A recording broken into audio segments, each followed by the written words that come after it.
போட போறேன். ரொம்ப நாள் ஆச்சு. அடி அடி உங்க ஆச்சிய. அதாவது பாத்தீங்கன்னா முள்ளங்கியை நல்லா கட்டுகோஸ் பண்ணணும். கழுவி தோல் திருவணும். திருவிட்டு நல்லா உப்பு போட்டு கொஞ்ச நேரம் வச்சிருவாங்க. சும்மா இதே ஒரு கிளாஸ் மட்டும் கொடுங்க. டாட்டாவா? நோ அதெல்லாம் எடுக்கக்கூடாது. அது ரெண்டும் நல்லா உப்பு போட்டு வச்சிட்டீங்கன்னா கொஞ்ச நேரத்துல தண்ணி விட்டுரும்.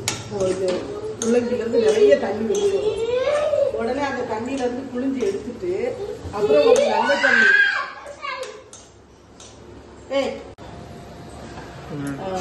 இந்த வெங்காயம் எல்லாம் போடக்கூடாது. கடுகு ஜீரகம் வெங்காயம் போடக்கூடாது. தண்ணி விட்டுரும். இது வேற தண்ணி விடுமா, அதனால தண்ணி விட்டுரும். அதுக்கப்புறம் பாத்தீங்கன்னா இது நல்லா இன்னொரு தண்ணி வச்சு அலசி நல்லா புளிஞ்சுக்கணும். நல்லா சிலருக்கு பிடிக்க மாட்டேங்குது, எனக்கு பிடிக்கும். ஆமா, நீங்க ஸ்பூனை யூஸ் பண்ணுங்க. அம்மாக்கு ஒரு மாதிரி கை எரிய ஆரம்பிச்சிருச்சு. இந்த கையெல்லாம் எரிய ஆரம்பிச்சிருச்சு தண்ணி ஊற்றிடாம.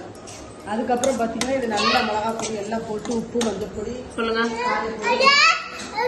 அதான் உனக்குள்ளதான் எடுத்து வச்சு ஆச்சு. கொண்டா வைக்கேன். சூப்பரு.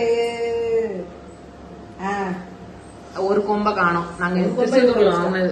திருச்செந்தூர் மொட்டோட வாங்கினது. அதுக்கப்புறம் தயிர் லைட் போடணுமா? லைட் எரியாது. எரியுதா? ஆனா இந்த பல்ப் இருக்காதான் பயமா இருக்கு கொடுக்க. என்ன ஆகும்? ஒன்னும் ஆகாது. வச்சுக்கோ. தயிர் இருக்கு. இதுக்கு பரோட்டாவுக்கு வந்து சூப்பரா இருக்கும் காம்பினேஷன். தயிர் தக்காளி போட்டு வைக்க போறேன் இன்னைக்கு. ஆமா, தக்காளி போட்டு வைக்க போறேன். வெங்காயம் போடுவோம்ல. உனக்கு வெங்காயம் தான் வேணுமா? ஆமா, வெங்காயம் தான் நல்லா இருக்கும். தயவுசெய்து டென்ஷன் பண்ணாங்க. இது நல்லா போட்டு இப்படி வதக்கிட்டு நல்லா இந்த பாத்தீங்களா உள்ள வச்சு ஸ்டஃப் பண்ணி நான் போட்டுட்டேன். பரோட்டா சூப்பரா இருக்கும். இந்த பரோட்டா நல்ல கல்லு காஞ்சிச்சா? கல்லு காயல.